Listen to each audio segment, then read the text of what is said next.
மாநகராட்சியில் ஆக்கிரமிப்புகளை அகற்ற 24 மணி நேரம் கொடுக்கப்பட்ட கால அவகாசம் முடிந்து வரும் நிலையில் மாநகராட்சி மூலம் ஆக்கிரமிப்பை அகற்றும் பணிகள் தொடங்கியது. அதன்படி நெல்லை வண்ணாரப்பேட்டையில் இருந்து டவுன் ஆர்ச் வரை உள்ள நெடுஞ்சாலை ஆக்கிரமிப்புகள் அகற்றப்பட்டு வருகிறது. மேலும் தனியார் நிறுவனத்திற்காக நிறுத்தப்பட்டிருந்த ஜெனரேட்டரை உடனடியாக அகற்ற வலியுறுத்தியதோடு அவற்றுக்கு அபராத தொகையும் விதிக்கப்பட்டது. தொடர்ந்து வரும் 31ஆம் தேதி வரை நெல்லை மாநகர பகுதியில் ஆக்கிரமிப்புகள் அகற்றப்படும் என மாநகராட்சி நிர்வாகம் தரப்பில் தெரிவிக்கப்பட்டுள்ளது.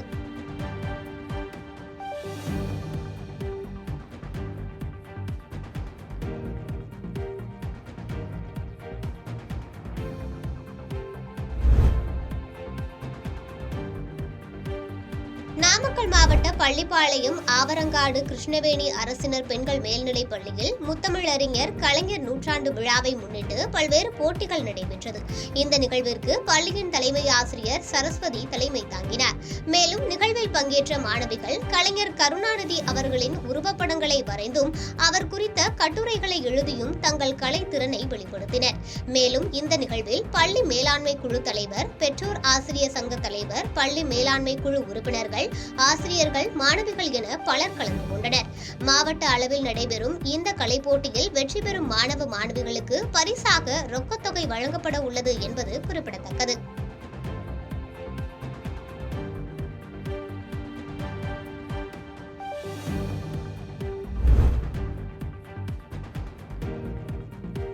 புதுக்கோட்டையில் முன்னாள் சுகாதாரத்துறை அமைச்சர் விஜயபாஸ்கர் செய்தியாளர்களை சந்தித்து பேசினார். அப்போது பேசிய அவர், தமிழகத்தில் மதுரையில் நடக்கக்கூடிய ஜல்லிக்கட்டை தவிர மற்ற கிராமங்களில் நடக்கக்கூடிய ஜல்லிக்கட்டில் ஆன்லைன் டோக்கன் முறையை ரத்து செய்ய வேண்டும்.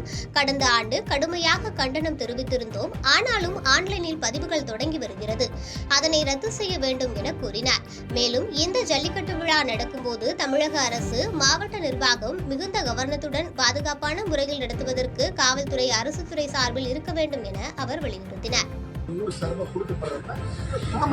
பாரம்பரியமா எந்தெந்த தேதிகளில் ஜல்லிக்கட்டு நடக்கிறது, அந்த தேதி அவர்கள் விழா கமிட்டி விரும்புகின்ற தேதிகளில் கடைசி நேரத்தில் அப்ரூவல் கொடுத்தாங்க. அந்த ஒரு டென்ஷன் கிரியேட் பண்ணாம எல்லாமே முன்கூட்டியே திட்டமிட்டு முன்கூட்டியே அவங்களுக்கு அந்த உத்தரவை பிறப்பித்து ஒரு பிரீத்திங்கா கொடுத்து அந்த விழாவை ஒரு மகிழ்ச்சியோடு மன உளைச்சல் நடத்துவது அரசு, மாவட்ட நிர்வாகம், துணை பிரிவு ஒன்றும் டிஸ்ட்ரிக்ட் லெவலில் ஒரு ஆஃபீஸரை டெப்டேட் பண்ணிட்டீங்கன்னா அந்த ஆஃபீஸர் எல்லாத்தையும் கோஆர்டினேட் எக்யூப்மெண்ட் ஸ்டெபிலிட்டி வாங்க போகிறாரு. கால்நடைத்துறை அட்வான்ஸாக வந்துட போகிறாங்க, ஃபயர் சேஃப்டி வந்துட போகுது, காவல்துறை வந்துட போகிறாங்க, மக்கள் நல்வாழ்வுத்துறை 108 ஆம்புலன்ஸ் இந்த மாதிரி டீம் வந்துட போகிறாங்க, அனிமல் ஆம்புலன்ஸ் வந்துட போகிறாங்க. ஸோ இந்த மாதிரி முறைப்படுத்தி நெறிப்படுத்தி விழாவை நடத்துகிறப்ப எல்லாருக்கும் மகிழ்ச்சியாக இருக்கும்.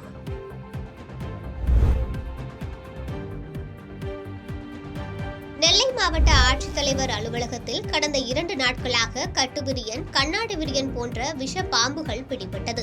இதையடுத்து நெல்லை மாவட்ட ஆட்சித்தலைவர் உத்தரவின் பேரில் அலுவலகத்தின் தரைத்தளத்தில் உள்ள அனைத்து அறைகளிலும் மாவட்ட உதவி தீயணைப்பு அலுவலர் கார்த்திகேயன் தலைமையிலான தீயணைப்பு துறையினர் 14 பேர் கொண்ட குழுவினர் அதிநவீன உபகரணங்களுடன் தீவிர தேடுதல் வேட்டையில் ஈடுபட்டு வருகின்றனர்.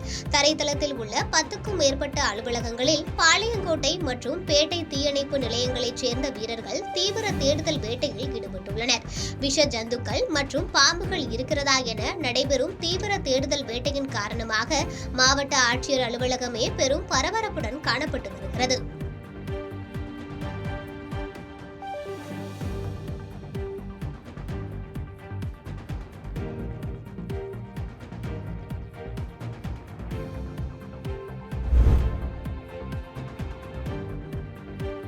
தமிழக அரசின் வேர்களை தேடி திட்டத்தின் மூலம் தமிழகம் வந்த வெளிநாடுகளில் வசிக்கும் தமிழ் பூர்வீக குடிகளின் குழந்தைகளுக்கு நெல்லையப்பர் கோவிலில் மேளதாளம் முழங்க பிரம்மாண்ட வரவேற்பு அளிக்கப்பட்டது.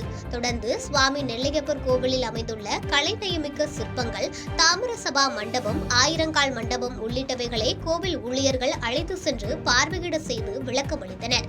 தொடர்ந்து சுவாமி நெல்லையப்பர் காந்திமதி அம்பாளை தரிசனம் செய்த அவர்கள் கோவிலில் விளக்கேற்றி வழிபாடும் மேற்கொண்டனர். இதுகுறித்து ஆஸ்திரேலியாவைச் சேர்ந்த மாணவி சுபஸ்ரீ கூறுகையில், ஆஸ்திரேலிய நாட்டில் இதுபோன்ற பெரிய கோவில்களை பார்க்க முடியாது. நாங்கள் இதை பார்த்து பிரமிப்படைந்துள்ளோம். தமிழ் கலாச்சாரத்தை நாங்கள் வசிக்கும் நாடுகளுக்கு எடுத்துச் சென்று தெரிவிக்க இருப்பதாக கூறினார்.